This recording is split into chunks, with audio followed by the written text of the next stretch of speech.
네, 이제 금요일 예배 찬양 예배 드리겠습니다. 네, 찬양 예배 드리기 전에 저희 기도 드리겠습니다. 하나님 아버지 감사합니다. 아버지 이 자리 아버지 하나님께 찬양하고 예배하고 하나님의 말씀을 듣게 하시니 감사합니다. 하나님 아버지 오고 싶어도 못 오는 이 모든 사람들에게 하나님께서 동일한 은혜와 아버지 하나님께서 아버지 원하시는 말씀이 무엇인지 우리가 깨닫고 아버지 알 수 있는 은혜가 있길 원합니다. 하나님 아버지 하나님을 정말 아버지 내가 아버지 하나님을 향하여 아버지 눈이 흐려지는 게 아니라 정말 하나님을 향하여 아버지 내 눈이 똑바로 아버지 주님을 쳐다보며 주님을 향하여 아버지 내 눈이 아버지 흐리지 않고 하나님한테 항상 아버지 그 하나님 뜻대로 향하여 아버지 앞으로 나아갈 수 있는 인생이 될 수 있게 도와주시옵소서. 예수님 이름으로 기도드렸습니다. 아멘. 네, 저 높은 곳을 향하여 수양드리겠습니다.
우리가 쌓아가면서 나아가길 원합니다.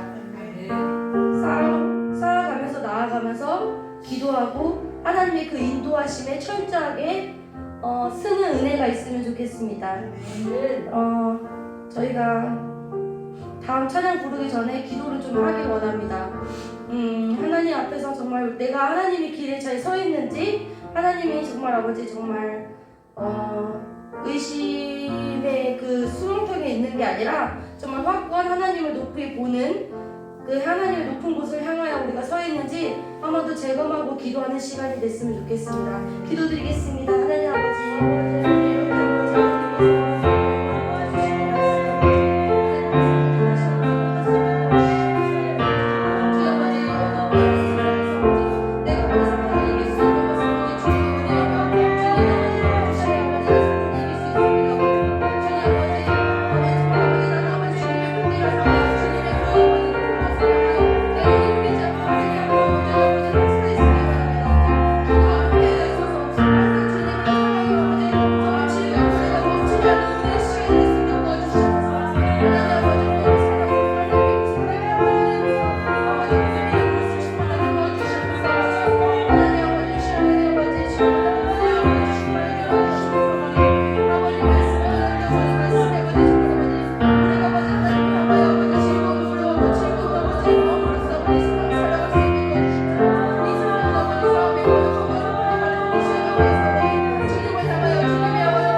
네, 다음 찬양은 예수 나를 오라 하시네 찬양 드리겠습니다.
내가 주와 함께 거하길 원합니다. 갑자기 말씀 하나가 생각났는데요. 누구든지 나와 함께 가시려면 십자가를 지고 가라는 하나님의 그 말씀이 갑자기 생각이 났습니다. 하나님의 그 십자가, 하나님이 그 들고 가신 십자가를 저희도 함께 하나님과 함께 지고 가는 은혜의 시간이 됐으면 좋겠습니다. 그 은혜의 시간이 있으면 그 무거운 십자가라도 우리가 지고 갈 수 있고, 그 무거운 십자가일지언정 가볍게 하나님의 은혜가 있으면 가볍게 느껴질 것을 믿습니다. 네, 목사님 나오기 전에 우리 어떤 말씀을 주실지 소망하고 기대하고, 정말 하나님의 그 말씀이 무엇인지 하나님한테 깨닫게 해달라고 기도하는 시간이 됐으면 좋겠습니다. 기도하겠습니다.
하나님 감사합니다. 우리 예배를 받아주시기를 간절히 원합니다.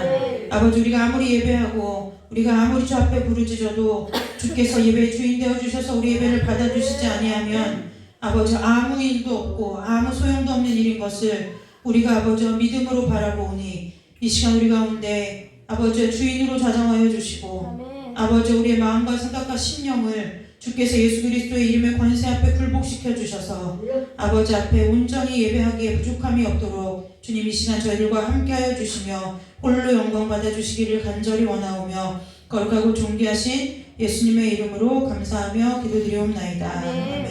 우리 찬송가 한 장 부르고 바로 말씀 보도록 하겠습니다. 우리 찬송가 한 장 부르고 말씀 하겠습니다.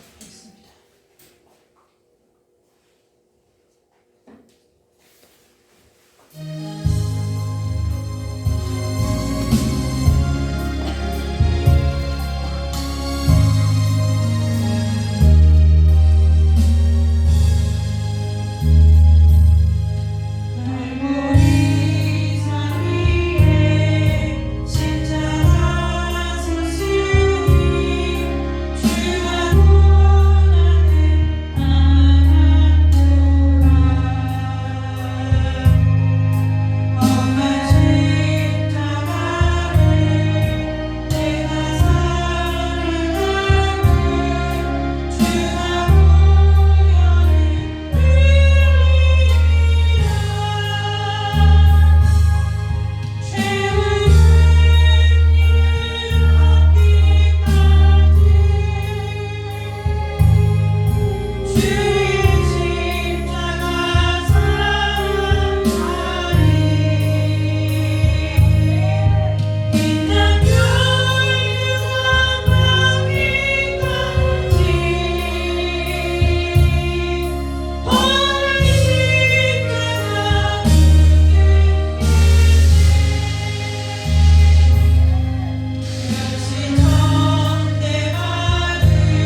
우리가 믿음을 가지고 이 땅에서 살아간다고 하는 것은 굉장히 구체적인 거예요. 애매모호한 것이 성경에 하나도 없어요. 우리가 구약시대 때 하나님을 보면 눈에 보이지 않기 때문에 우리가 잘 알 수 없었죠. 그래서 예를 들어 재물 사이로 지나가거나 하나님의 영광에 불이 임하거나 영광의 임재가 있으면 하나님 우리와 함께 하신다고 믿었어요.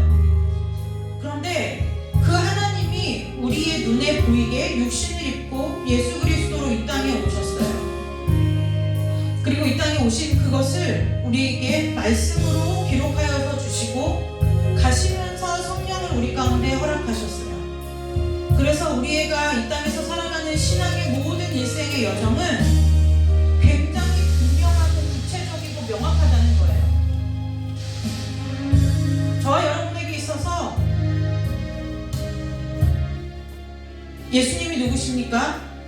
그리고 우리가 하나님의 자녀가 되는 권세를 얻었다고 하는데, 제가 여러분들에게 하나님의 자녀가 되는 권세가 무엇입니까? 라고 물었을 때 각자의 말과 쓰는 단어와 언어적 표현은 다를 수 있지만 반드시 여러분의 믿음의 확신으로부터 나오는 실체적인 고백이 있어야 된다는 거예요. 이건 간증을 얘기하는 것이 아니에요. 하나님께서 이렇게 만나주셨어요, 저렇게 만나주셨어요, 이것이 아니라 오늘 하나님께서 우리에게 주신 이 기록된 말씀이 무엇이라고 성경이 우리에게 가르치는가, 이것을 우리가 붙들고 가야 된다는 거예요. 제가 오전에 전화 한 통을 받았어요. 그 요즘 여러분들도 아시는지 모르겠지만 그 유튜브에 나오는 박혁 전도자라고 해가지고 꽤 떠드는 그 시끄러운 젊은 청년이 하나 있어요. 막 와가지고 막 출사를 한다고 막 이렇게 하고요. 질병을 고쳤다고 해서 자기가 조슈아 목사의 제자라고 그러는데, 여러분 조슈아 목사가 누구신지 모르죠? 모르면 그냥 알 필요가 없어요. 때로는 모르는 것이 우리의 신앙 가운데 있어서의 많은 유익이 있어요. 우리가 이 땅을 살아가면서 예수 그리스도를 믿는 데 있어서 딱 알아야 될 것이 하나만 알면 되는데요. 무엇을 알면 되냐? 예수 그리스도를 알면 되고 하나님의 말씀을 알면 되는 거예요. 그래가지고 이분이 이 대전에도 그 사람을 따르는 추종자들 무리들이 있대요. 근데 어떤 젊은 자매가 거기에 가가지고 뭐 이름을 실명을 밝힐 수는 없어요. 뭐 이름만 된 좀 아는 여러분들이 오며 가면 지나치면서 봤을 만한 교회의 목사님의 딸이래요. 근데 가서 우울증을 고침받아가지고 막 그 무리들을 이렇게 쫓아다니는 거예요. 여기저기 막 전도하러 가고 어디로 가고 쫓아다니는 거예요. 근데 이제 그것을 이렇게 전해드린 어떤 분이 저한테 좀 어떻게 보십니까? 라고. 그래서 제가 왜 그걸 믿나요? 라고 얘기했어요. 왜냐, 우리 성도들한테 좀 이제 신학적인, 그래서 이제 목사님이 하시든 제가 하든 성경적 귀신론을 우리가 다시 재정립할 필요가 있어요. 귀신은 전설의 고향에 나오는 그런 귀신이 아니에요. 성경을 너무 우리나라 사람들이 우리나라가 지금 성경을 읽고 묵상하고 하는데, 이거의 가장 큰 지금 문제가 뭐냐면 너무 자의적으로 해서 그래요. 틀이 없어요. 성경을 해석하고 바라보는 틀이 없어요. 그러면 이 틀이 없는 경우에는 어떻게 하면 좋으냐? 그냥 다 섬기는 교회 공동체의 올바른 가르침을 따르면 돼요. 그런데 성도들이, 여러분 집밥 먹지 않고 맨날 외식하면 어떻게 되죠? 조미료에 찌든 음식을 먹죠. 조미료가 나쁘다는 게 아니에요. 건강을 해쳐요. 근간이 안 썩는다는 거예요. 우리가 모르면 성경의 교회의 공적 예배의 가르침에 따라서 우리가 성경을 읽으면 되는 거예요. 그러면 돼요. 내가 예를 들어 마태복음을 읽고 있는데 잘 모르겠어요? 그러면 마태복음을 읽고 모르면 무엇을 해야 돼요? 사역자들을 찾아야 된다는 거예요. 이게 이렇습니까? 제가 우리 청년들이 기쁘게 보는 게 뭐냐면, 제가 요즘 성경 여기들을 읽고 있는데요, 이게 저한테는 이렇게 해석이 되는데 이게 맞나요? 라고 할 때가 있어요. 그럼 분명히 거기 중에 맞는 것도 있는데 조금 자의적인 해석이 첨가되어 있는 부분들은 이제 목사님이나 제가 바로 잡아주죠. 성경에서 말하는 모든 신학의 기초는 성경에서 나온 거예요. 성경에서 나오지 않은 것이 하나도 없어요. 그래서 신학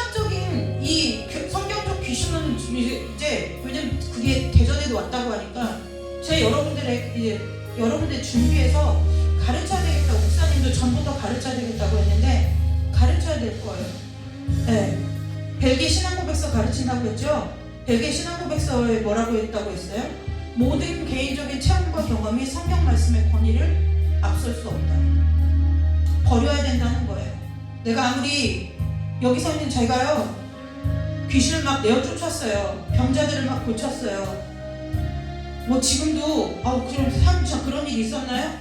그런 분들을 여러분들 앞에 모셔오라고 하면 제가 저기 가가지고 모셔올 수 있어요. 그분들에게 질문해달라고 할 수 있다는 거예요. 그런데요, 그렇게 할 필요가 없어요. 왜요? 하나님이 하시는 일이라는 거예요. 그거는 그때 그 시점에 누군가를 통해서 그 영혼을 건지고 자유케 해야 되는데 그때 하필 제가 거기 있었던 거예요. 어떤 하나님의 섭리와 경륜과 뜻이 있었는지 저는 알 수 없으나 제가 무슨 능력이 있고 제가 무슨 탁월한 무슨 은사를 받아서가 아니라 그냥 하나님이 그 자리에 있는 그 사람들을 통해서 하나님이 그 일을 가지고 그 메인 한 영혼을 자유케 하시는 거, 그 이상 이하에 아무 의미가 없다는 거예요. 그래서 성경에서 예수님이 뭐라고 말씀하세요? 네 이름이 생명책에 기록된 거, 그걸 기뻐하라는 거예요. 그럼 반드시 반대로 얘기하면 뭐예요? 네가 그 짓 하고도 네 이름이 생명책에 없을 수도 있다는 얘기예요. 그렇잖아요. 반대로 생각하면 그렇잖아요. 여러분, 성경에는요, 기도와 말씀에 전념하니라, 말씀에 창념했다 이런 말은 있지만 은사에 창념했다, 귀신 내쫓기에 창념했다 이런 말 아무 데도 없어요. 그 청년이 어떠한 일을 하는지 제가 일일이 다 판단할 수 없어요. 그러나 그 청년이 예수의 이름으로 하는 거, 예수의 이름. 자 보세요. 이해가 제가 상식적으로 우리가 믿음의 상식을 가지고 생각해보자는 거예요. 조슈아 목사의 제자라는 것이 우리가 믿는 자녀들인 우리에게 있어서 프로필이 될 수 있나요?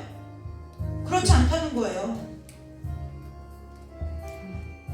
지금 여기 새로남교회 부목사님으로 계시다가 젊으세요. 자녀 젊은 소일이보다 어린 자녀 둘을 데리고 섬으로 목회하러 가신 분이 있어요. 다 말렸어요? 다 말렸죠. 다 말리지 않겠어요? 아, 왜 그 좋은 교회 부교육자 자리를 놔두고 왜 섬으로 들어가냐고.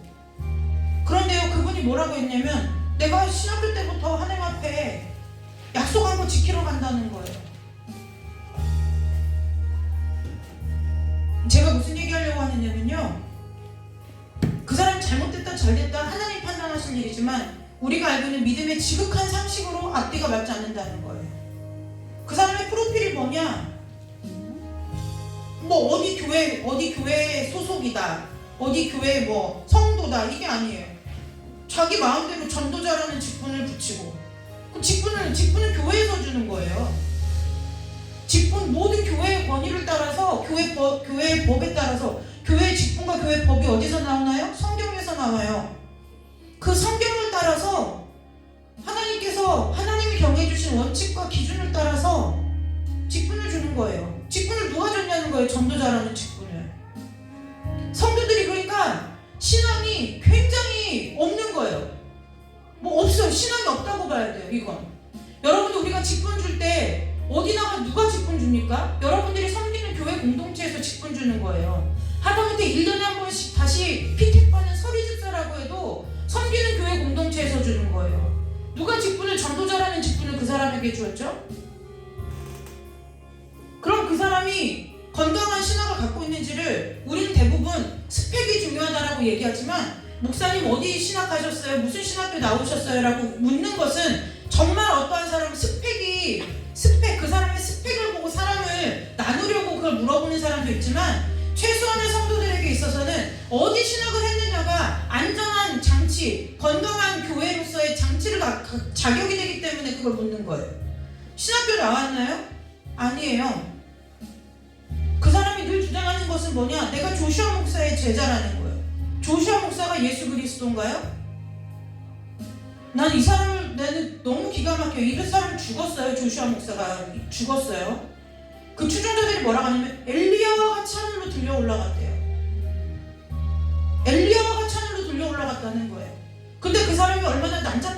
아세요? 얼마나 음란하고 추잡한 사람인 줄 아세요? 몇 년 전에는 정말 저희 박 권사님이 함께 신앙생활하는 어떤 권사님이 이상한 교회에 빠진 것 같다고 그러면서 너무 안타까워서 기도하시다가 목사님과 저에게 좀 한 번 만나서 권면 좀 해주시라고. 제가 나 이상한 것 같은데요, 왜 이상한지 설명을 못 해주겠으니까 목사님 사모님 한번 만나서 권면해 주시면 좋겠고, 그래도 듣지 않으면 어쩔 수 없지만 권면 한번 해주실 수 있겠냐고. 그래서 모시고 오라고 했어요. 그 같이 만났어요. 그 목사가요 자살해서 죽었어요. 목매달려 자살해서 죽었어요. 교회가 그걸 감추었어요. 그리고 마치 무슨 질병에 걸려서 죽은 사람처럼. 그러더니요, 그 추종자들이 뭐라고 하는 줄 아세요? 그 전국 각지에 모여가지고 그 죽은 사람 생전에 영상한 예배 틀어놓고 거기서 자기들끼리 예배하는 거예요. 이게 예수 믿는 사람이 할 짓인가요? 이게 예수 믿는 사람이 예수를 믿는다고, 우리가 누굴 믿냐면 예수를 믿는다고 하는 사람들이 해야 하는 행동이냐는 거예요. 우리가 말씀을 몰라도 최소한의 믿음의 상식을 가지고 살 때 우리가 그것이 가능하냐는 얘기예요.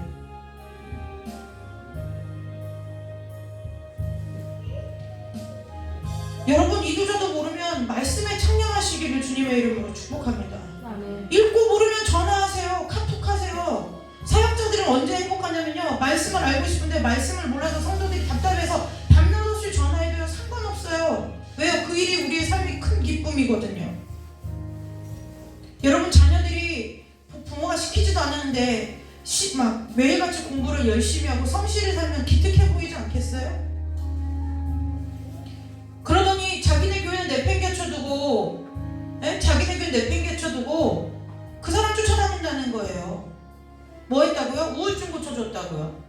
아니, 우울증을 그 사람을 통해서 누가 고쳐줬는 거예요? 그래서 제가 그랬어요. 아버지가 목사인 아버지 직업이 목사인 사람의 딸인 거지 신앙 아니에요. 제가 그랬어요. 반드시 조금 있으면 이제 목매달아 죽는다고 할 날이 곧 와요. 제가 그랬어요. 그때 만나자고.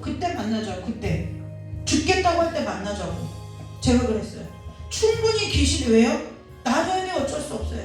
그게 귀신인지도 모르고 귀신 노름에 좋다고 쫓아다닐 때는요 말 안 들어요.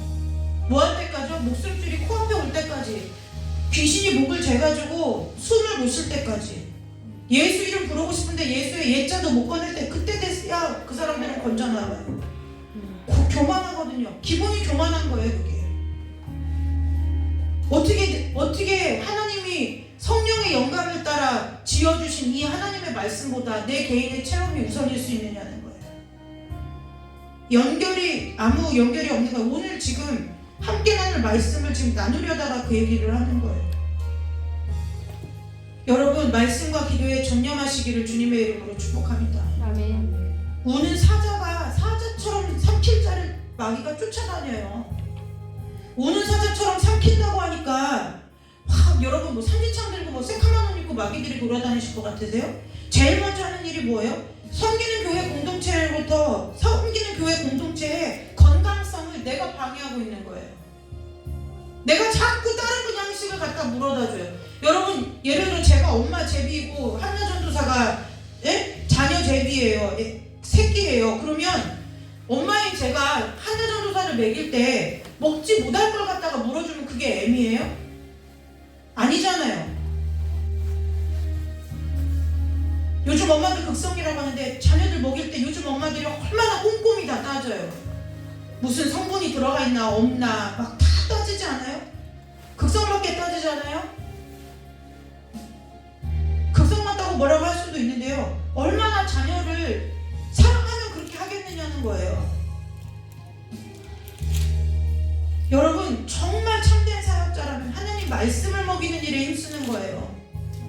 성도들을 위해서 무릎 꿇고 하나님 앞에 마치 그들의 죄가 내 죄인 것 같고 그들의 아픔이 내 아픔인 것 같아서 하나님 앞에 엎드려서 부르짖으며 울며불며 기도하는 거, 그것이 사역자인 거예요. 사역자라서 여기서 있는 저만 사역자인가? 여러분들도 다 누군가를 위해서 기도하고 있지 않아요? 그거면 충분하다는 거예요. 예수님은 우리에게 더 바란 게 없어요. 그거면 족하다는 거예요. 자꾸 헛된 데 가서 헛된 음을 파지 같이 가시기를 주님의 이름으로 축복합니다. 오늘 함께 사도행전 1장 1절에서부터 4절까지 말씀 함께 보도록 하겠습니다. 사도행전 1장 1절에서부터 5절까지 말씀 함께 보도록 하겠습니다. 사도행전 1장 1절에서 5절입니다.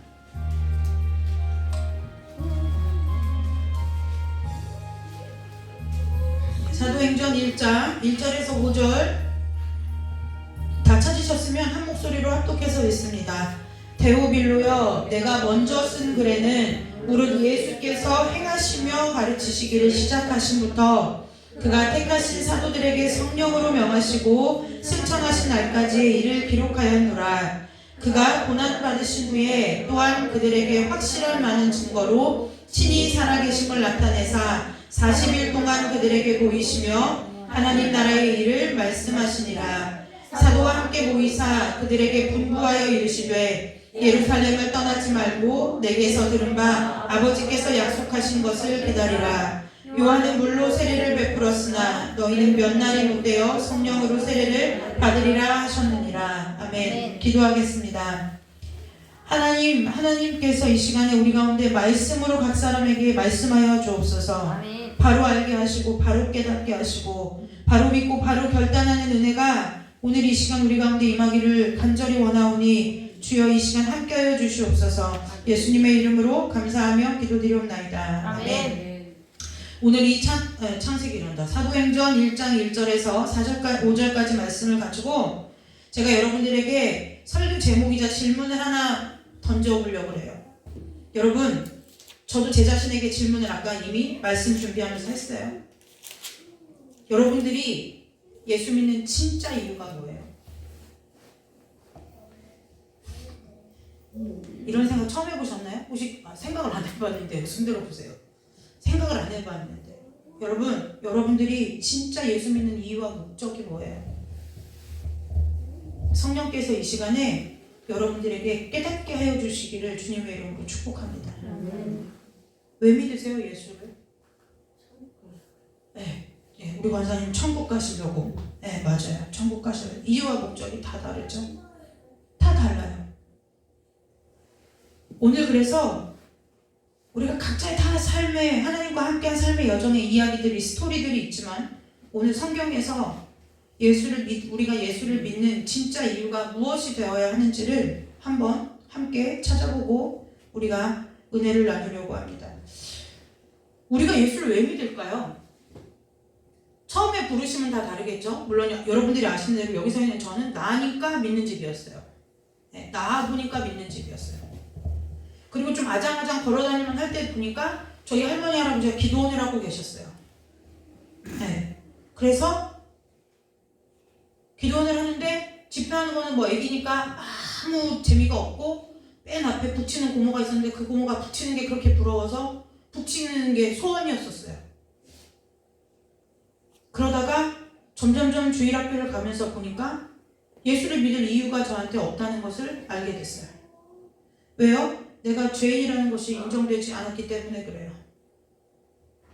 여러분, 정말 여러분들이 이 질문은 한번 심도 있게, 깊이 있게 정말 내가 이날 이 시간 여기까지 예수를 왜 믿었을까? 이런 표면적인 이유 말고요. 이런 표면적인 이유 말고 저와 같이 믿는 집에서 태어났고 누구의 전도를 받았고 내가 언제쯤 아팠는데 고침받았고 내가 인생의 어려움 가운데 있었는데 건짐받았고 이거 각자의 그 하나님께서 우리를 하나님께로 나오게 하시는 부르심은 다 모양이 다르지만 우리가 지금 여기서 있는 소율이만 해도 모태신앙이라고 해도 지금 제 13살 최소 10년은 됐잖아요. 예수 믿은 지. 제가 소율이가 뱃속에 있을 때 하나님 때 기도했어요. 뭐라고? 초등학교 졸업하기 전에 주님 만나주세요. 맨날 기도했어요. 네, 초등학교 졸업하기 전까지 무슨 사달을 내서라도 하나님께서 확실한 증거로 만나주시라고. 내 하나님은 살아계시고 나와 함께 하신다는 것을 알게 해달라고 기도했어요. 우리는 너무 쉽게 말하는 것 같아요. 하나님의 은혜로 하나님 나를 불러주셨으니까 예수를 믿게 됐지. 네, 그것도 표면적인 이유라는 거예요. 어쨌든 그렇게 하나님께서 저와 여러분을 부르셔서 이제 예수님을 믿는 생활을 쭉 해왔어요. 지금까지. 예. 저희 장로님은 저희 아빠이시긴 하지만 죄송스러운 말씀으로 성경에 강건하여 80이라고 생각 정말 이제 언제 천국 가도 이상하지 않을 연세까지 하나님을 믿어왔어요. 저희 담유리도 마찬가지죠. 태어나 보니까 아빠가 목사고 이런 집에 태어나가지고 계속 집에서 하루 종일 24시간 찬송가를 틀어놓으니까 이제는 외워 불러요. 흥얼거려요. 그래서 제가 이제 새로 이거 아는 건데 모르는 건 자꾸 바꿔 들으라 그래요. 따라 부를 수 없으니까요. 네, 그래요. 여러 가지 이유가 있어요. 근데 각자의 믿음의 신앙의 하나님 앞에서 신앙생활을 해본 시간이 있는 거예요. 그 시간 동안에 예수를 믿는 진짜 이유가 여러분들, 저와 여러분에게 있어야 된다는 거예요. 반드시 있어야 된다는 거예요. 이것 없으면요, 믿음이 뭐라는, 이해를 안 믿는다, 가짜다, 이게 아니라 믿음이 될 수가 없어요. 믿음이 될 수가 없어요. 자, 저와 여러분이 창세기에 보면은 하나님께서 우리가 뭐를 따라 지음받았죠? 하나님의 형상을 따라. 예. 요즘 그래요. 잘 읽고 있는 것 같아. 아까 우리 전도사님도 찬양하다 멘트하는 거 보니까 지금 창세기를 아주 잘 읽고 있어요. 그런데 하나님의 형상을 따라 이제 우리가 지음받았어요. 그런데 하나님께서, 자, 우리 창세기를 읽은 청년들이요, 코에다가 하나님께서 뭘 불어넣어 주셨대? 그렇지, 생기. 100점. 하나님의 생기를 불어넣어 주셨다는 거예요. 자, 저와 여러분이 어떤 존재냐? 하나님께서 하나님의 형상을 따라 흙으로 이제 저와 여러분을 하나님의 형상을 따라 지으신 후에 그냥 두신 것이 아니라 그 코에 하나님의 생기를 불어넣으셨대요. 여러분들이 무지하게 많이 아는 단어로 히브리어는 루아흐, 헬라어 푸뉴마. 이거 이제 귀에 닦지 않겠죠? 이게 무슨 뜻이냐? 하나님의 혼이 담겨 있다, 그 소리예요. 저와 여러분의 이 형상에 하나님의 혼이 담겨 있다는 거예요. 그런데 이것을 헬라어로도 히브리어로도 헬라어로도 풀어보면 이 하나님의 혼이라고 할 때 이 혼이라는 것은 우리가 넋이 나갔다는 그 혼을 말하는 것이 아니라 이들이 말하는 히브리인들의 생각이나 헬라인들이 말했던 이 혼은 무엇을 얘기하느냐면 이런 거예요. 하나님의 정신, 스피릿이라고 하죠. 하나님의 정신, 하나님의 마음, 하나님의 생각, 하나님의 가치관, 하나님의 철학, 이것이 하나님의 생기로 해석되어지는 단어들의 실제적인 의미라는 거예요.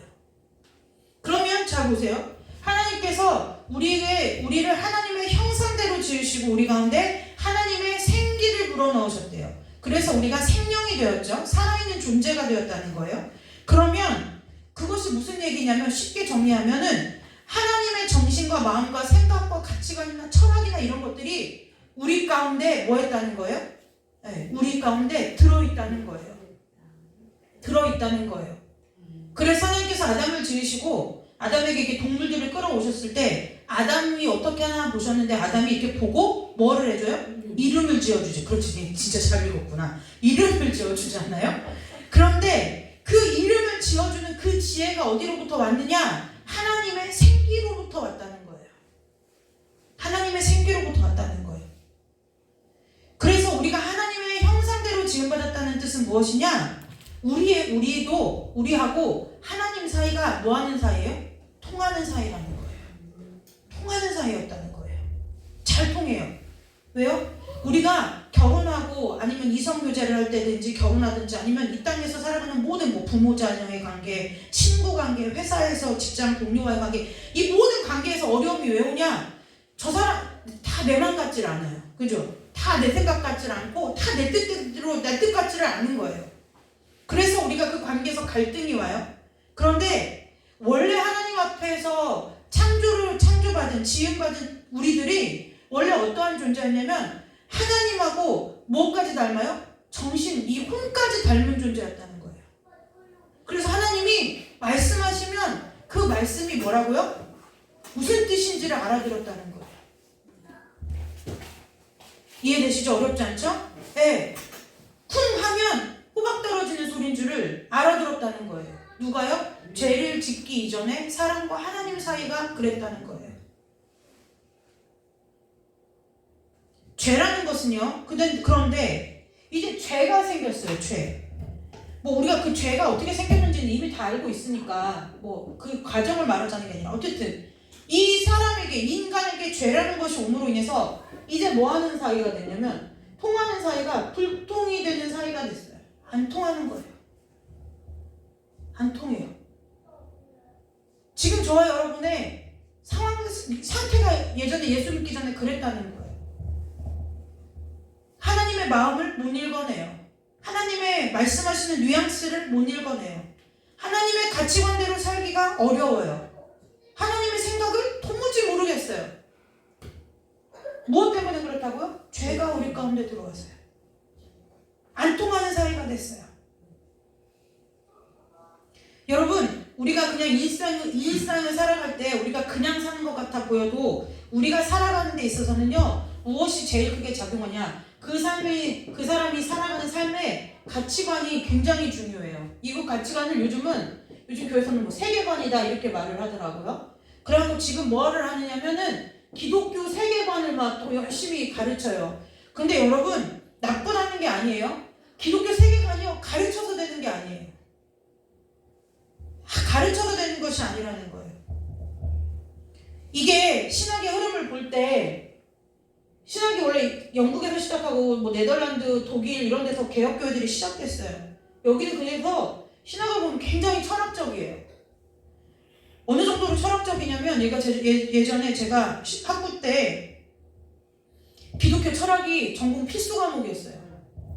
기독교 철학과가 따로 있었어요. 와가지고요, 맨날 원탁에 둘러앉아가지고 나는 누구일까? 이런 걸 가지고 내일 3시간을 막 계속 얘기를 해야 되는 거예요. 3시간을 내리 교수님은 실반에 딱 하나 써요. 나는 누구인가? 그리고 나서 교수님이 비싼 월급 받으면 사는 게 뭐예요? 너 이것만 하다 가는 거예요. 그러다가 한 학기가 마치면 그 마지막 이제 시험 보는 시간에 이제 마지막 정리를 해주시는 거를 학부 내내 하는 거예요. 그 철학 시간에. 정말 머리가 터지려고 그래요. 그때 배울 때는 도대체 이걸 왜 하나 싶었어요. 그런데요, 보니까 철학을 반드시 사역자들이 해야 돼요. 왜냐면 이제 이후에도 말씀드리겠지만 우리가 하나님을 믿는다는 것은요, 우리의 존재를 찾아가는 일이에요. 그냥 단순히 이 땅에서 일반 다른 종교와 같이 복을 구해서 이 땅에서 잘 먹고 잘 살기 위해서 살아가는 그게 그 신앙이 아니라는 거예요. 자, 그래서 모든 것이 통하던 사이가 죄로 인해서 모든 것이 아니라 어쩌면 안 통해도 그렇게 안 통하냐, 맞는 것이 0.0001도 없는 사이가 돼버렸어요. 누가요? 하나님과 우리 사이가 그렇다는 거예요.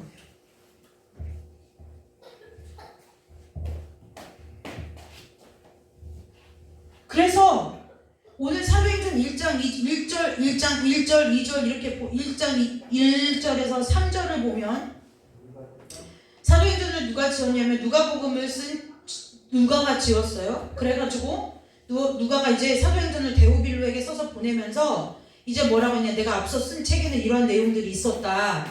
이제 그러면서 오늘 1장 4절 말씀을 보려고 오늘 이 말씀을 읽은 거예요. 예수님께서 다시 십자가 부활 사건 이후에 살아가셔서 많은 증거로 친히 직접 살아계심을 나타내시면서 40일 동안 나타내고 보이시면서 무엇을 하셨냐? 야, 진짜지? 이거 하신 게 아니라는 거예요. 뭘 말씀하셨대요? 하나님 나라의 일을 말씀하셨다는 거예요. 야, 니네들 모여봐. 너네들 내가 산다고 했어, 안 했어? 그러더니 그거 안 믿어? 진짜 살았지? 그거 증명해 보이시려고 하나님께서 하신, 예수님이 그렇게 하신 것이 아니라 뭐를 하려고요? 그렇게 나타나서 보이시면서 무엇을 하셨다는 거예요? 하나님 나라의 일을 말씀하셨다는 거예요. 그러니까 예수님이 이 땅에 사신 모든 일은 하나님과 하나님 나라의 일이 아닌 것이 없어요. 이해가 되시죠? 네. 우리가 고침받았어요. 귀신에서 노인받았어요. 그게 나쁘다는 것이 아니에요? 그리고 나면 무엇이 보여야 돼요? 그 나를 고쳐준 사람이 보이는 것이 아니라 누가 보여야 돼요? 그 너머에 하나님이 보여야 된다는 거예요. 그게 진짜 예수 그리스도로부터 온 축사고 예수 그리스도로부터 온 병고침이라는 거예요. 예수님이 뭐라고요? 고침받았어요. 예수님이 막 사람들이 주님을 따르려고 그래요. 주님이 오냐 나를 따르라 하시던 곳이 복음서에 어디에 있더냐는 거예요. 나를 따르라 한 것이 어디 있어요? 없어요. 지금으로 말해볼까요? 예를 들어 예은이가 다른 교회 교인이에요. 그런데 어떻게 해서 무슨 어려움이 있었는데 저희를 소개받고 저희한테 와서 노인받았어요. 고침받았어요. 그리고 나면 저희가 해야 할 일은 뭐예요? 교회 질서에 따라서 원래 자리로 돌려보내는 거예요. 그것이 하나님 나라의 질서라는 거예요. 무슨 얘기를 하려고 하느냐? 예수님이 이 땅에 사신 모든 일에 있어서 예수님이 영광 받으신 적은 한 번도 없다는 거예요. 다 뭐예요? 아버지의 일을 하러 왔다. 아버지께 영광이다. 아버지의 나라를 위해서다. 내가 십자가에 죽는 것도 뭐예요? 아버지의 뜻대로. 다 하나님의 뜻대로라는 거예요. 그분 자신이 하나님이시면서 그분 자신을 빌립보서 뭐예요? 그는 근본 본체, 그는 근본 하나님의 본체시나 그와 동등됨을 취할 것으로 여기지 아니하시고 오히려 자기 모습을 비워 종의 형체를 가지사 뭐예요? 본인이 하나님이시면서도 철저하게 하나님께 순종했다는 거예요. 그래서 이 땅에서 예수님이 못 누렸겠어요? 예수님을 따르던 그 추종자들에게 있어서 누리기로 시작하면 못 누렸겠느냐는 거예요. 근데 뭐예요? 철저하게 뭐예요? 하나님을 위해서라는 거예요. 저와 여러분의 이 땅에서의 삶을 하나님께서 어떻게 들어 사용하시든 하나님의 영광을 위해 사는 여러분들이 되시기를 주님의 이름으로 축복합니다. 이런 사회가 됐어요. 그래서요 사람이 이제 뭐예요? 불통을 하니까 사람이 종교를 만들어내요. 그래서 세상 사람들은 기독교도 종교라고 하죠. 이 종교인데요 교회를 제외한 미신이나 다른 종교들은 뭐에 관심이 있을까요? 그렇지, 복에 관심이 있어요. 그러면요 예수님은요?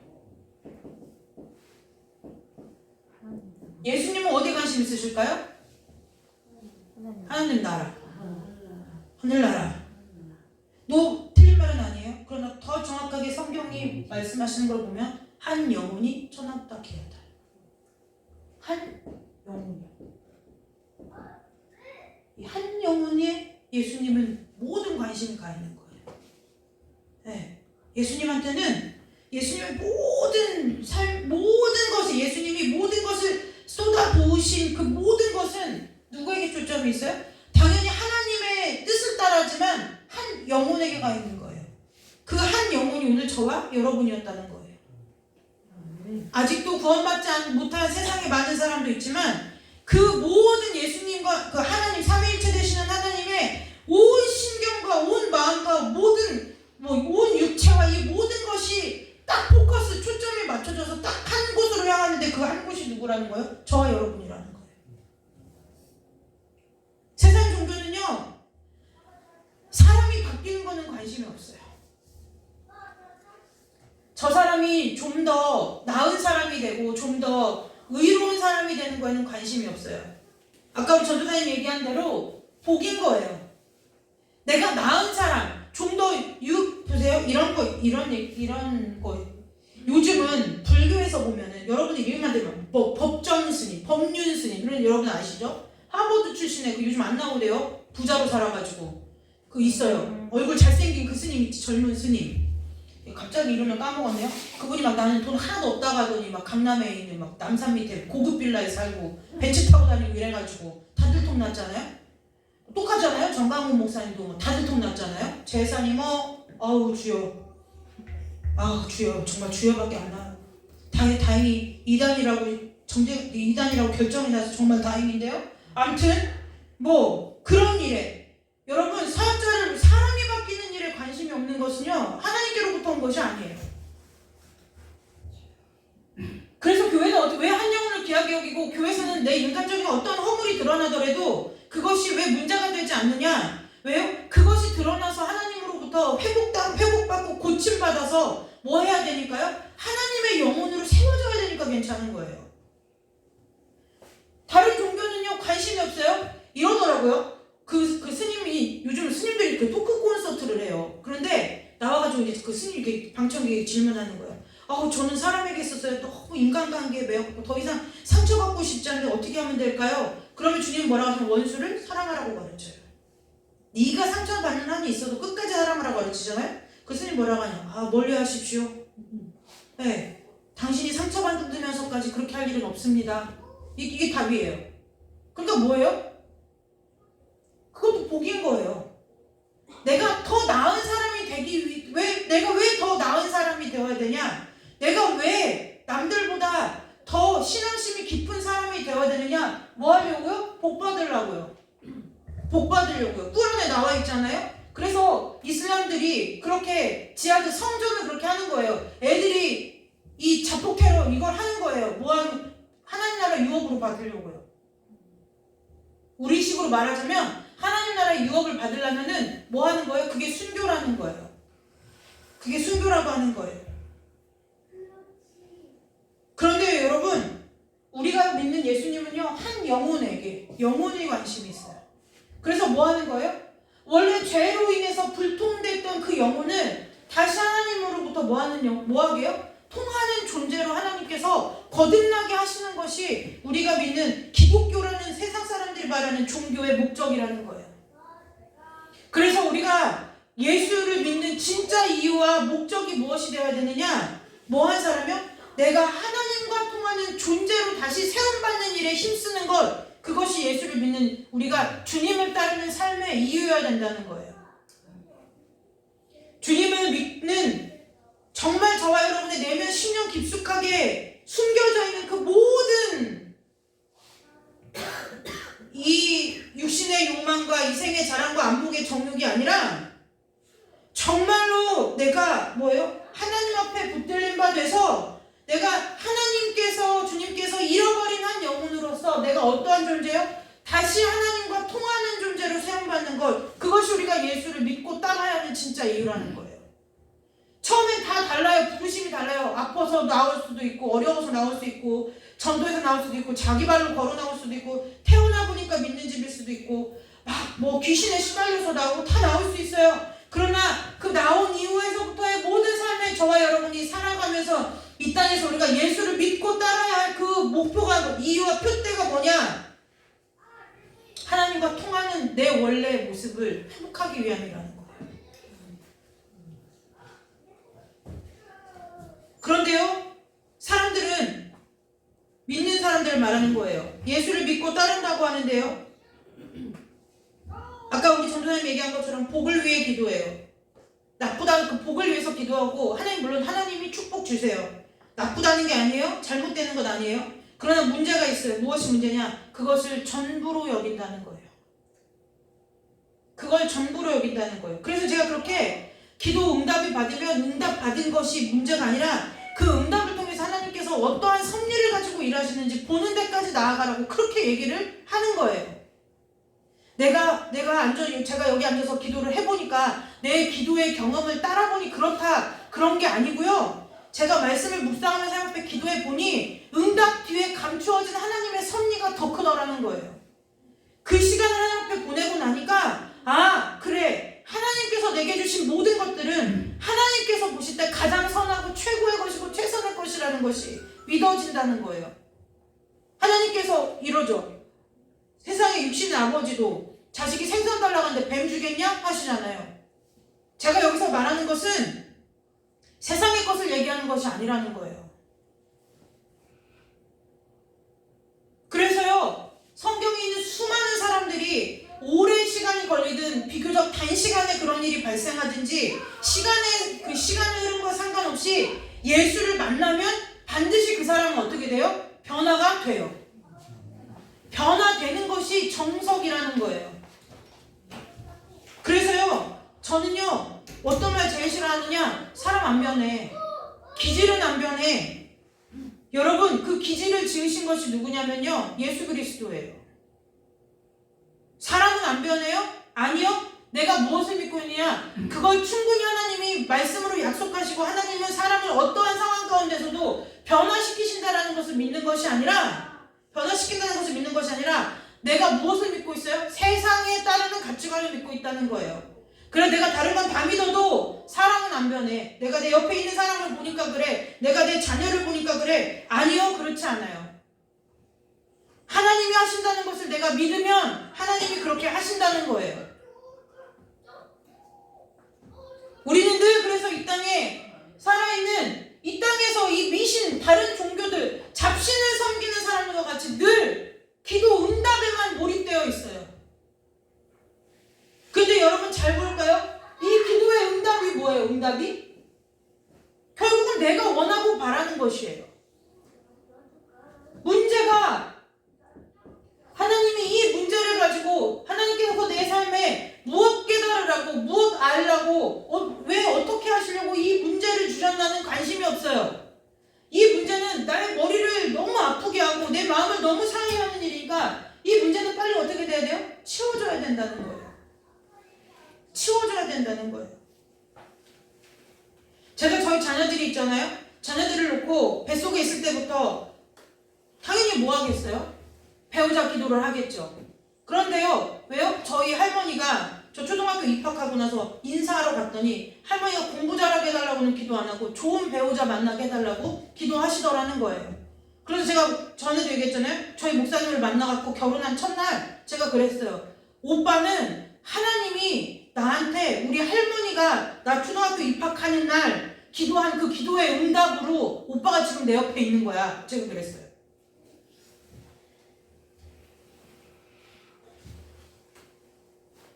여러분, 문제가 큰가요? 하나님이 큰가요? 하나님이 커요. 그런데 아직도 우리가 예수님을 믿고 따르는 진짜 이유와 목적을 찾지 못하고 여전히 세상의 종교와 같이 이 땅에서의 내 삶의 모든 필요와 만족과 유익을 위해서라면 우리는 죽었다 깨어나도 이 문제를 벗어나지 못해요. 문제를 벗어나지 못하는 거예요.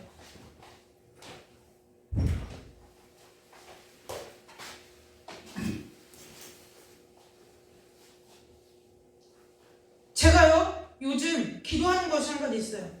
하나님 앞에 여러분들에게 결혼을 설명했지만, 결혼에 대해서 우리 한나나 예은이한테 너희들은 믿는 사람 아니면 결혼을 포기하려고 가지 말아야 된다. 제가 계속 얘기해요. 거의 세뇌시키다시피 얘기해요. 중간에 믿겠지? 어린 택도 없어요. 왜 그러는 줄 아세요? 결혼은 하나님이 정하신 언약이에요. 하나님이 정하신 언약이에요. 그 길을 내가 내팽개치고 세상 쫓아가면 여러분 어떻게 되겠어요? 제가 설명을 해드려야 알지는 않으시겠죠? 얼마나 많은 피와 땀과 눈물과 아픔과 괴로움을 겪어야 되는지 몰라요. 내 안에 우리 가운데 자꾸 세상의 것이 내 심령 안에 자꾸 뭐예요? 하나님의 말씀과 하나님의 은혜와 하나님께 올리는 감사와 하나님께 올리는 찬송보다 저와 여러분의 심령 가운데 자꾸 세상의 것이 나를 넘보면 그때 뭐 해야 되는 거예요? 회개해야 하는 것이 아니라 내 안이 세상이라는 걸 봐야 된다는 거예요. 우린 그걸 몰라요. 자꾸 세상의 것이 내 마음에 틈타 들어오려고 그래요? 그럼 왜 틈타 들어올까요? 내 안이 세상이니까 틈타 들어오는 거예요. 내 안이 하나님의 나라가 임하면 원수가 왔다가 일곱 길로 쫓겨가야 맞는 거예요. 근데 자꾸 틈을 타요. 자꾸 한 번 보고, 두 번 보고, 세 번 보고. 여러분 각자 우리의 심령이 마찬가지예요. 예를 들어 우리 가정에 믿지 않는 누군가가 들어오려고 그래요. 식구로 들어오려고 그래요. 막아야 되죠. 왜 막아야 될까요? 막기 전에 뭐 해야 돼요? 우리 가정이 세상이라는 거예요. 우리 가정이 세상이라는 거예요. 아무도 그 생각 안 해요. 내 안에 내 가족 구성원인데 내가 예를 들어 그런 일이 절대 없어요. 저는 소율이 독신으로 살게도 믿지 않는 사람하고는 안 돼요. 그런데 소율이가 좋아하는 사람이라고 뭐 이성교제를 몇 번 할지 저는 모르겠어요. 제 삶을 하나님 인도하실 것이니까. 근데 만약에 예를 들어 소율이가 엄마 결혼하고 싶은 사람이 생겼는데 믿지 않는 사람이야 라고 얘기하면요, 그때는 뭘 해야 돼요? 반대하는 것이 문제가 아니라 빨리 엎드려 우리 가정에 무슨 세상적인 요소가 있길래 세상이 우리 가정을 삼키려고 하나, 이걸 사이렌 울리고 봐야 된다는 거예요. 우리 삶 가운데 자꾸 세상이 우리 가정을 넘봐요?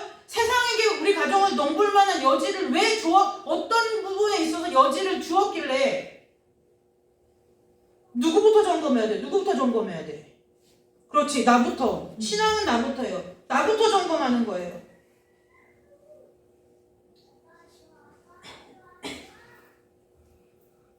여러분, 성경에서 하나님이 선하다고 하는 뜻은 원래 원어대로 풀면 이런 뜻이에요. 하나님이 계획하신 대로 1.1에게 오차도 없이 정확하게 그대로 되어지는 거예요. 히브리어를 그대로 직역해서 표현하면 이렇게 읽어져요. 이거 제가 그래서 썼어요. 순서도 있어요. 하나님의 계획대로 정확하게 그대로 되는 것. 이것이 하나님이 선하다고 하시는 거예요. 저와 여러분의 삶을 통해서 하나님이 선하다고 하실 때, 저와 여러분을 바라보시고 너희들이 선하다 하실 때는 뭐예요? 저와 여러분의 삶에, 저와 여러분이라는 존재 가운데 하나님의 계획대로 정확하게 그대로 되어지는 것이 있을 때 저와 여러분에게 선하다는 거예요. 근데 우리에게 선한 것이 날 수 있겠어요? 선한 것이 날 수 없어요. 왜요? 이미 불통하는 존재들이 되었기 때문에 선할 수가 없어요. 그래 예수님이 필요한 거예요. 창세기에 보면 주님이 창조를 마치실 때마다 뭐예요? 보시기에 좋았더라. 사람을 만들고는 보시기에 심히 좋았더라. 이것은요, 지금 우리가 생각하는 도덕적이나 우리가 지금 갖고 있는 미학이 뭔지 아시죠? 예술, 미적인 감각. 이 미학은 다 헬라 시대의 문화, 인문학, 이 사람의 문화로부터 온 거예요. 미의 가치 기준, 뭐 이런 것들이 다 거기 헬라 시대부터 온 거예요. 성경에서 말하는 보시기에 좋았더라는 도덕이나 미학적 관점이 아니라 하나님 보시기에 선한 것을 보시기에 좋았더라 했던 거예요. 그러니까 이해가 되시죠? 하나님 태초에 하나님이 천지를 창조하시라 빛이 있으라 하니까 그대로 뭐가 생겼어요? 빛이 생겼어요. 예, 하늘을 가르면서 뭐예요? 날아다니는 새와 들에기는 짐승과 그런 뭐예요? 성경 창세기 마지막 구절에 뭐예요? 그대로 되니라. 그것이 선하다는 거예요. 그것이 하나님 보시기에 진짜 이 온 우주 만물이 막 새가 날아다니고 에덴 동산이 아름답고 그것이 아름답다고 성경에서 하나님이 말씀하신 것이 아니라 하나님이 선하고 하나님이 보시기에 좋았더라고 한 것은 뭐예요? 내 말대로 되었더라 그 뜻이라는 거예요. 내가 말하니까 하나님이 말씀하신 거 내가 말했더니 내가 말한 대로 그대로 됐더라. 하나님은 그게 좋다는 거예요. 그러니 하나님이 왜 사람을 창조하시고 심히 좋았더라고 하시겠어요? 하나님이 말씀하신 대로 그대로 됐는데 그게 다 누구를 닮았어요? 외적인 모양도 하나님을 닮고 그 정신세계도 나를 닮았으니까 하나님이 만족에 만족하셔서 그 형상을 보고가 아니라 정말 내가 말한 대로 그대로 되었구나 그 뜻이라는 거예요. 그래서 교회에서는 그래서 성경은 순종이 귀하다고 말하는 거예요. 뭐 하니까요? 하나님이 말씀하시니 그대로 되기 때문에 그렇죠. 순종의 역사는 왜 교회에서 가장 귀하다고 그래요? 왜 순종이 제사보다 낫대요? 아니 우리가 생각할 때 어떤 분들은 이렇게 표현하더라고요. 말도 안 되는 뭐 용돈을 뭐 많이 갖다 주면서 속 썩이는 자식보다 여러분 저는 제발 좀 그런 비유를 강단에서 안 했으면 좋겠어요. 성경이 말하는 건 그게 아니에요. 용돈을 많이 갖다 주고 사고 치는 자식보다 그냥 집에서 부모 말씀 잘 듣는 자식이 더 좋지 않냐? 그럼 요즘 여러분 부모님들은 하고는 말이 안 통해요. 요즘 부모님들 어떤 자식이 제일 좋아요? 말도 잘 듣고 돈도 잘 갖다 주는 자식이 어쩔 수 없어요. 부모도 사람이라 좋아요. 아니라 하지만 그래요. 그걸 어떻게 이 땅에서 죄악된 인간이 살아가면서 펼치는 삶의 일상을 보고 하나님의 명언 불변한 진리의 말씀에다가 그런 비유를 갖다 댈 수 있느냐는 거예요. 그래서가 아니라 왜 순종이 귀해요? 하나님이 말씀하시니 그대로 되기 때문에 귀하다는 거예요. 마리아가 그러죠. 마리아. 예수님의 어머니 마리아. 예수님의 어머니 마리아가 예수님의 탄생 수태고지라고 하죠. 그거 임신한 것을 이렇게 저기 한 걸 알려주는 것을. 그런데요, 여기 보면 제가 잠깐 마태복음엔 없어요. 그게 마가복음에 있는 아닌데 누가복음에 있나 보다. 보면 마리아의 고백이 나와요.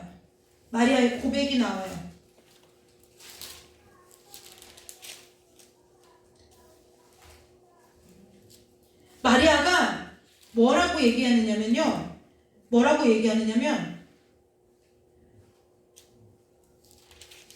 주의 여종이오니 말씀대로 내게 이루어지이다 얘기하는 거예요. 천사가 와가지고 너가 지극히 크신 능력이 너를 덮어가지고 너가 지금 임신을 할 건데 그 이름을 예수님이라고 해라. 그래서 예수가 이렇게 될 거야 라고 얘기하니까 마리아가 딱 한마디 물어요. 천사에게 나는 남자를 알지 못하니 어찌 일이 있으리까. 그러니까 천사가 뭐라냐면 네가 남자를 알아서가 아니라 성령이 내게 임하시고 지극히 높으신 이의 능력이 너를 덮으시리니 너를 통해서 지금 이 일로 인하여 낳은 아들이 하나님의 아들이라 일컬어지겠다 라고 얘기하는 거예요. 그랬더니 그 마리아가 뭐라고 하네요? 주의 여종이오니 말씀대로 내게 이루어지이다 라고 했다는 거예요. 그것이 하나님이 보시기에 좋았더라, 선하다, 그 뜻이라는 거예요. 여러분, 그래서 우리는 오늘 앞에 우리 한나 전도사가 찬양 인도한 것처럼 저 높은 곳을 향하여 가는데 그 저 높은 곳이 천국이 아니에요. 그 저 높은 곳이 어디예요? 우리가 우리의 본래 있던 그 자리로 찾아가는 거예요. 그래서 우리가 이 땅에서 우리가 성화라고 표현하는, 교리 공부할 때 성화라고 하죠. 거룩해지는 과정, 거룩해지는 것, 이것을 성화라고 하는데요. 우리가 우리의 이 땅에서의 마지막, 이 땅에서 살아가는 매일의 삶에 있어서 우리가 주님을 믿고 따르는 진짜 이유는 무엇이 되어야 돼요? 우리가 원래 있던 자리로 돌아가는 것, 이것이 되어야 된다는 거예요. 이 땅에서 하나님 내가 정말 솔직하게 얘기해서 저와 여러분이 하나님 앞에 구해봐야 뭘 그렇게 크게 구하냐는 거예요. 이건희처럼 뭐 갑부가 되게 해달라고 기도를 해요. 아니면 뭐 우리 자녀가 뭐 지금 뭐예요? 무슨 유엔 총재냐, 아니면 미국의 대통령이 되게 해달라고 기도를 해요. 하나님 내가 많은 걸 바라는 게 아니에요. 그저 무탈하게 건강하게 직장도 잘 다니고 그냥 여러분 하나님 내가 막 우리가 부자 청년과 막 가문 막 좋은 집 이런 거 기도하는 것도 아니에요. 우리가 말해요. 하나님 우리 자녀들에게도 저도 마찬가지예요. 저희 소율이 담율이 기도할 때 뭐 공부 잘하게 해주세요 이런 건 전 진짜 하나님한테 맡겼어요. 왜요? 공부 잘한다고 인생 잘 되는 게 아니더라고요. 이 땅을 살아갈 때 무슨 일을 만나든 어떠한 상황 가운데 있든지 누굴 만나든지 내가 하나님께 붙들림 바 되면 살아내더라고요. 하나님 진짜 하나님 만나주세요. 저 아이들의 삶 가운데 살아계신 하나님 되게 해주세요. 그리고 뭐예요? 좋은 배우자를 놓고 기도하지만 전 좋은 배우자를 놓고 30을 기도하면 저희 아이들이 좋은 배우자 감이 되게 해달라고 더 많이 기도해요. 그게 먼저예요. 하나님 나라의 법칙상 뭐예요? 남을 대접하고자 하는 대로 네가 대접받고자 하는 대로 남을 대접하래요. 그러면 뭐 하는 거예요? 내가 바라지만 말고 하나님 앞에 바라지만 말고 내가 내 자녀를 주의 교양과 훈계로 믿음으로 그리스도의 사랑으로 그리스도의 형상으로 바라보면서 뭐 해야 되는 거예요? 하나님 안에서 저 아이가 하나님 앞에 좋은 배우자가 되게 내가 믿음으로 살려고 몸부림치고 저 아이에게도 하나님 안에서 그 은혜가 부어지도록 기도해야 된다는 거예요. 왜요? 예수님을 믿는 것은요, 주님이 우리를 사랑하셔서 이 땅에 오신 것은요, 우리를 변화시켜서 거듭나게 하시려고 하신 거예요. 그래서 성령이 우리에게 오셔서 성령의 충만함을 받으라, 회개하고 죄사함을 받으라. 왜요? 이 죄사함을 받아야 불통의 문제가 해결되기 때문에 죄사함 받으라는 거예요. 이해되세요? 우리는 죄사함을 받으라 그러면은 무슨 생각을 갖냐면 이상한 생각을 가져요. 내가 나쁜 사람 같은 거예요. 성경은 여러분들 보고 나쁜 사람이라고 하지 않고 죄인이라고 하는 거예요. 그러니까 뭐예요? 죄인은 뭐가 되는 거예요? 앞에 죄자만 빠지면 그냥 사람이 되는 거잖아요.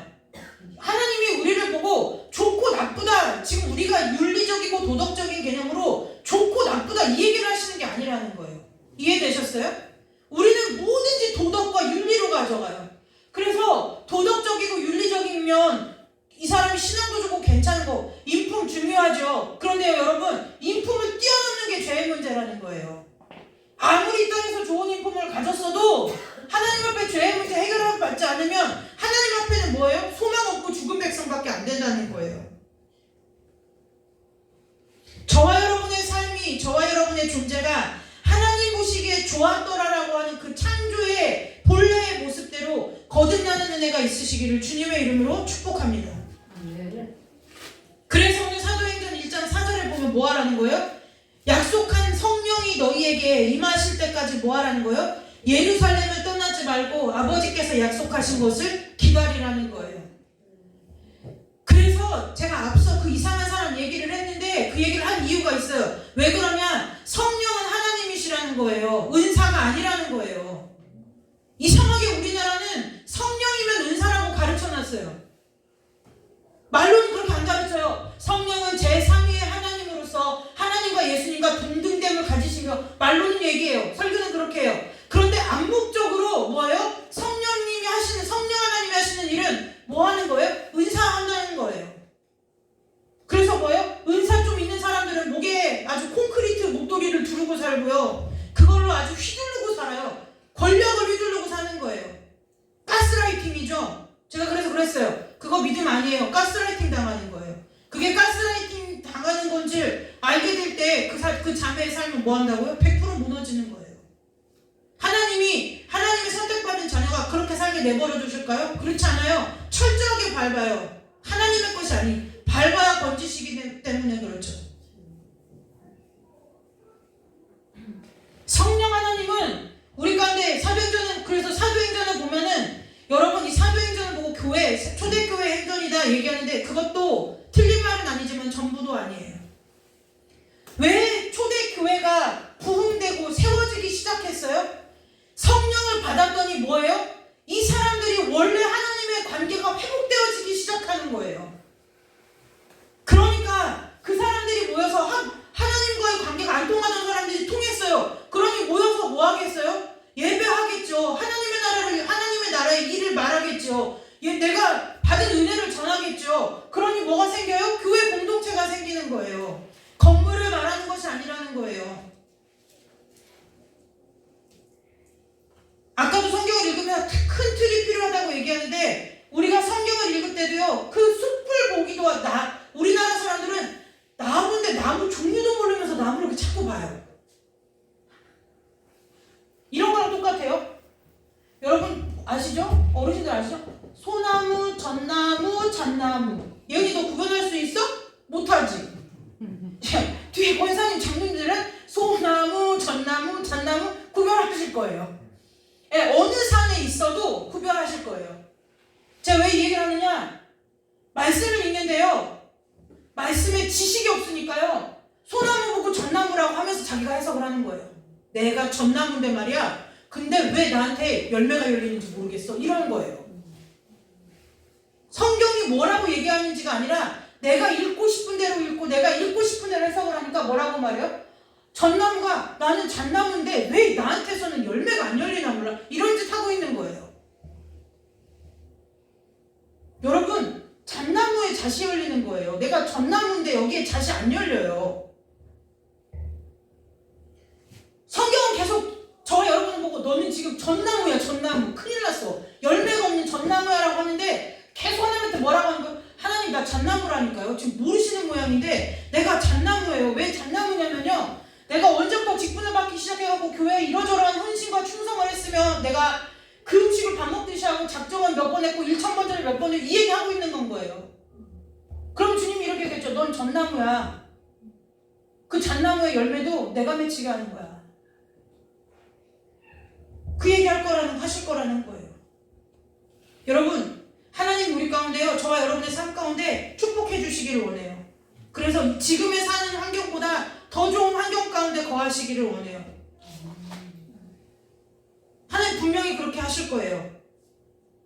그러나 하나님 앞에 그 복 받았을 때 우리가 더 한 발짝 더 나가야 할 믿음의 발걸음이 있다는 것을 기억하시기를 주님의 이름으로 축복합니다. 아멘. 그것으로 인해서 한 발 더 나가야 돼요. 그것을 이루어 주셔서도 감사하지만 내가 구하는 것을 하나님께서 응답해 주실 만큼 나와 하나님 사이가 통하는 사이가 됐구나. 이것이 기뻐야 된다는 거예요. 그래야 감사하지 않겠느냐는 거예요. 그래야 그리 아니하실지라도 감사하고 감사하지 않겠느냐는 거예요. 저와 여러분의 삶이 하나님이 보시기에 좋았더라라고 하나님 앞에 칭찬받는 삶이 되시기를 주님의 이름으로 축복합니다.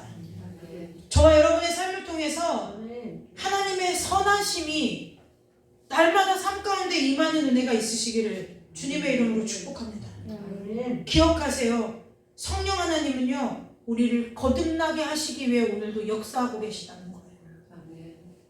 은사가 전부가 아니고요, 내가 어떠한 표적을 행하는 것이 전부가 아니라는 거예요. 은사가 전부고 표적과 이사가 전부였으면 예수님은 그걸로 십자가 달리는 거 퉁쳐도 되지 않아요? 얼마나 더 예수님만큼 얼마나 더해요. 결혼식 잔치집에 기쁨이 끊어질 판에 물 갖다가 먹고 남을 만큼 포도줘야죠. 간 배고픈 사람, 말씀 듣다 굶주린 사람한테 먹고 12광줄이나 남을 만큼 하나님이, 예수님이 일하시죠. 죽은 나사로 살리죠. 귀신 내쫓으시죠. 중풍병자 고치시죠. 혈루증 앓는 고치시죠. 그렇게 악하다고 싸가지 없다고 말하는 삭개고 변화시키시죠. 예수님이 우리처럼 그 신앙의 그것들을 열거하기로 말하면, 예수님도 주님 십자가 져라 했으면, 하나님 십자가 지라 하셨을 때 내가 지금 내가 죽은 나사로도 살리고요, 읊을 게 한두 가지였겠느냐는 거예요. 그런데 그 예수님이 왜 그것 하나도 마치 아무 일도 이 땅에서 하지 않으신 것처럼 이사야서에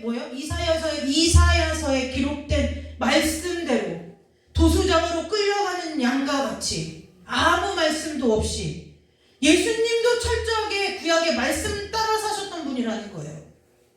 예수님도 그런데 사람이 뭐라고 은사를 휘두르냐. 여러분, 어디 가서 그런 은사를 받으면 안 돼요. 받으면 안 돼요. 차라리 은사 없고 그냥 쭉 하나님 앞에 가서 천국 가는 게 훨씬 나아요. 막 제가 얘기했잖아요. 어차피 몇십 년 있다 가면은 하나님 나라를 가서 봐요. 막 천국 간증 이런 거 들을 필요가 있어요, 없어요? 없어요. 왜요? 어차피 가서 봐요. 그리고 제가 천국을 봤어요. 근데 제 예배 드리는 것이 뭐 그렇게 여러분들이 볼 때 흠모할 만하지 않잖아요. 우리 소율이가 7살쯤에 요맘때예요. 감기가 잘 안 걸리는데요. 감기가 걸려 죽게 아픈데 그때는 약을 먹지 않을 때요. 그런데 이제 소율이가 너무 아프니까요, 엄마 나 기도해줘 그랬어요. 그런데 그날따라 제가 기도를 해줬으면 좋은데, 소율아 네가 아프니까 네가 아픈 만큼 하나님 앞에 기도를 하고 자 그랬어요. 그랬더니 정말 아팠는지 너무 진지하게 기도를 했어요. 하나님 정말 죽을 것 같아서 너무 겁이 나요. 네, 기도를 했어요. 그래서 소율이가 아침에 저를 흔들어 깨워요. 근데 놀라운 이야기를 하는 거예요. 엄마 왜? 나 천국 갔다 온 것 같아. 그러고 말을 해봐. 나 아직 못 갔다 왔어. 제가 그랬어요. 못 갔다 왔어. 근데 내가 하나님의 말씀에 따라 분별은 해. 네가 본 것이 꿈꾼 건지 천국 갔다 온 건지 내가 분별은 해줄 수 있어. 말을 해봐. 그랬더니 뭐라고 해? 그냥 사방이 환하게 빛인데 그럼 내 몸이 너무 가벼운 거야. 그런데 큰 손이 와가지고 내 등 뒤에, 이제 얼마나 기침을 심하게 기침하면 이게 등 뒤까지 아프잖아요. 근데 거기에 내가 아픈 데를 어떻게 아는지 거기에 큰 손이 대고 있는 거야. 근데 내가 너무 좋아가지고 여기서 있으면 좋겠다, 여기서 안 나가면 좋겠다라고 생각을 하고 있었거든. 그랬더니 갑자기 어디선가 소리가 들리는데, 내 마음속에 소리가 들리는데 엄마 아빠가 기다리니까 가야 된다고 그랬대요. 그리고 이제 꿈을 깼는데 정말 말끔히 나왔어요. 그래서 네가 본 게 하나님 나라가 맞다. 제가 그래서 맞다. 쟤 보고 왔어요. 그러나 제가 아무리 제 딸이지만 제 예배하는 태도를 볼 때 흠모할 만한 것이 없어요. 분명히 송구 영신 예배 때 소리가 저에게 말했어요. 엄마, 나 박정숙 권사님 보고 충격 먹었어. 왜? 그랬더니 나는 권사님이 거기서 버스를 그렇게 갈아타고 예배 나오실 줄은 생각도 못했어요. 아빠가 맨날 예배를 사모하라고 했는데 예배를 사모하는 게 저런 거구나를 나 너무 충격받았어. 이러는 거예요. 그래서 엄마인 저는 부푼 꿈을 안고 제가 신년 첫 주 예배부터 잘 드리겠거니 생각했으나 일체의 비결을 배웠는지 도무지 예배에 집중을 못하는 거예요. 그래서 저는 낙심하지 않고 아직 하나님의 때가 이르지 않았구나 생각을 하고 하나님한테 아직 6학년이라는 1년의 시간 동안 하나님 어떠한 방법을 쓰셨든지 죄를 변화시켜 주실 걸 믿고 기도하는 중에 있는 거예요. 여러분 무슨 얘기를 하느냐? 제 말뜻을 아시겠죠? 천국을 보고 왔다고 해서 하나님을 신뢰하고 믿고 살아가는 것이 아니라는 거예요. 뭘 그렇게 보려고 하세요? 뭘 그렇게 들으려고 하세요? 듣지 못하는 기머거리 같은 우리들을 위해서 이 말씀을 주셨는데 뭘 자꾸 그렇게 어디 가서 듣고 보고 읽고. 여러분 이것보다 성경 66권보다 귀한 예언이 어디가 있어요? 이것이 예언의 말씀으로 읽히는 사람은 어떤 사람인 줄 아세요? 아, 내가 정말 아까 우리 전도사님이 찬양인자면서 얘기한 것처럼 내가 정말 하나님의 사람답게 살아가기로 하나님 앞에 결단하고 매일같이 나아가는 사람이 그 마음일 때 이 성경 말씀이 아, 하나님이 그랬대 그 얘기가 아니라 오늘 나에게 주시는 예언의 말씀, 레마의 말씀으로 들리는 거예요. 레마의 말씀이 그냥 내가 오늘 이런데 갑자기 마음에 팍 꽂혔어. 여러분 성경의 레마라는 뜻은요 1도 그런 뜻이 없어요. 그것이 무슨 뜻인 줄 아세요? 내 마음에 말씀을 곱씹고 곱씹은 말씀이 내 마음에 꽉 차서 꽉 찬 거예요. 여러분 우리가 내비게이션을 보면은 우리가 전국에 있는 지도가 칩 하나에 다 들어있잖아요. 그래서 우리가 우리나라 전국 방방곡곡 어디를 이 주소만 누르면 우리를 찾아다 주는 게 왜 그래요? 걔가 빈 깡통이면 그걸 어떻게 하겠어요? 그 안에 우리나라 전국에 있는 모든 지리적 정보가 그 안에 다 들어가 있는 거예요. 그게 레마의 말씀이라는 거예요. 내 안에 성경 66권의 말씀이 내가 듣고 읽고 묵상하고 곱씹어서 내 안에 말씀이 가득 차가지고 내가 하나님의 존재로서 하나님의 사람으로서 하나님을 따라 살려고 할 때마다 그 말씀이 내 발에 등이요 내 길에 빛이 되어서 나를 인도해 주는 것, 그것이 레마예요. 그래서 우리 교회는 말씀 뽑기 안 하는 거예요. 여러분 말씀을 뽑아요. 새해에 기도하죠. 연말에 한 12월부터 한 달 동안 기도하면서 이 말씀이 내 가운데 이루어졌는지 이루어지지 않았는지 여러분 그거 하나님 앞에 물으면서 기도하고 반성하세요? 안 해요. 뭘로 써요? 성경 읽을 때 책갈피요. 아니면 냉장고 DP용 자석으로 붙여놓잖아요. 무슨 부적 붙이듯이 현관문에 붙여놓든가. 그러다가 뭐예요? 나쁜 말씀 막 회개하라 천국이 가까웠느니라 이런 말씀 뽑으면 이제 그날은 그 집은 그 해는 초상집인 거죠. 복의 말씀이 아니라고요. 그게 레마의 말씀이 아니에요.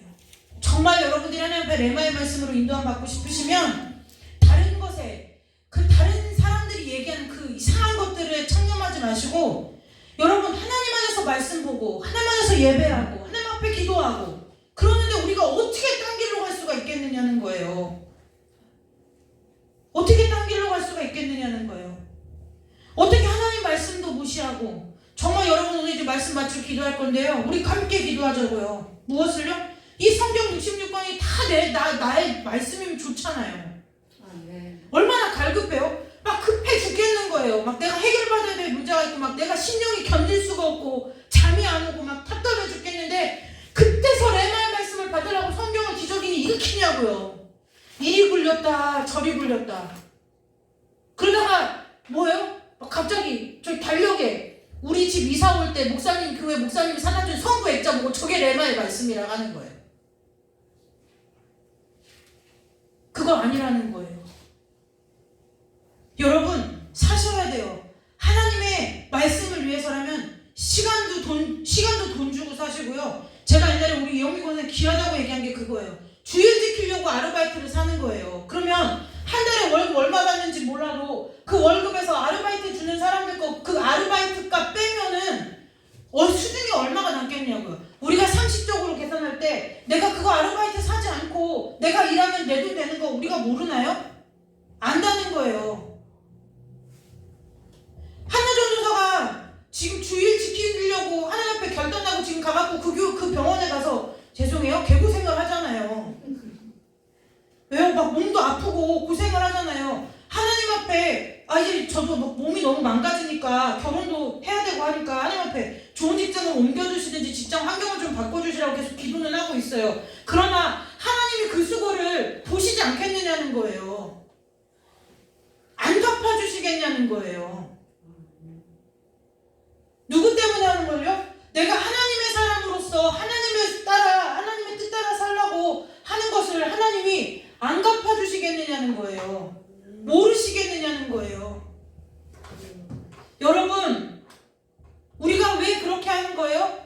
주의를 지키기 위해서가 아니라 그것을 뛰어넘어서 이 하나님의 말씀이 내가 예수 믿는 목적이 하나님의 사람 되기 위함이라는 것을 기억하시기를 주님의 이름으로 축복합니다.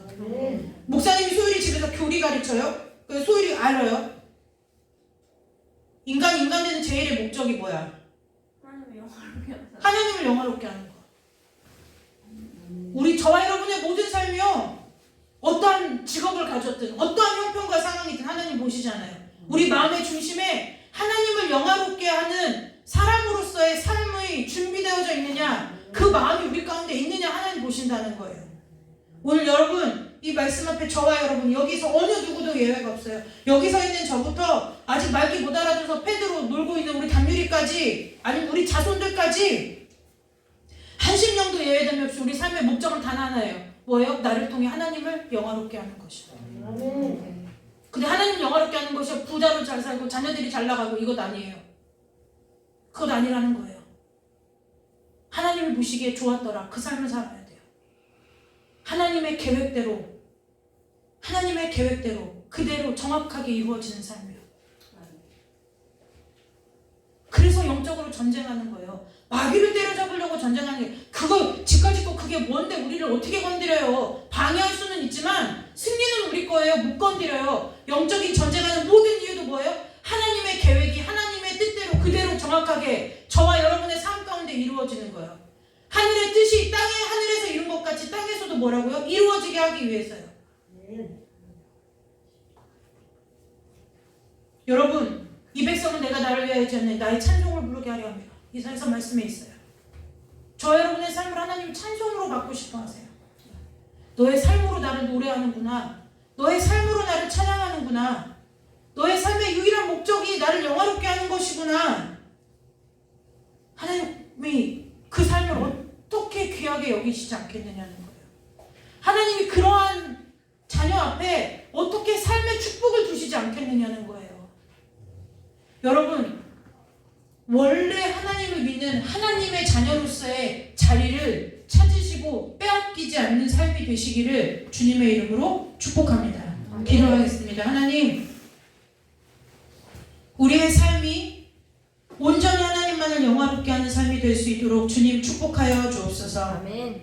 하나님, 날마다 우리의 삶이 하나님을 향한 찬양이 되게 하시고 우리의 삶의 모든 걸음이 하나님을 향한 노래가 되게 하셔서 아버지 하나님 앞에 온전한 영광을 올려드리기에 부족함이 없도록 하나님이 보시기에 선한, 하나님이 보시기에 심히 좋았던 그 삶으로 우리의 삶을 날마다 인도하여 주실 때에 아버지, 우리가 그 하나님의 부르심에 순종하며 살아가는 자들 다 될 수 있도록 주께서 두 손 들어 우리를 축복하여 주시기를 간절히 원하오며 거룩하고 존귀하신 예수님의 이름으로 감사하며 기도드리옵나이다. 아멘. 아멘. 우리 찬송 한 장 부르고 우리 기도하겠습니다. 기억하세요. 어떠한 상황이든 상관없어요. 많이 배웠든 못 배웠든, 건강이 약하든 나쁘든 건강하든 남녀노소를 막론하고 우리가 하나님 앞에 하나님, 내 삶이 하나님을 영화롭게 하기를 원해요 라는 마음의 소원을 하나님 앞에 아뢰면 하나님께서 그렇게 인도해 주실 줄 믿습니다. 우리 찬송 부르고 기도하도록 하겠습니다.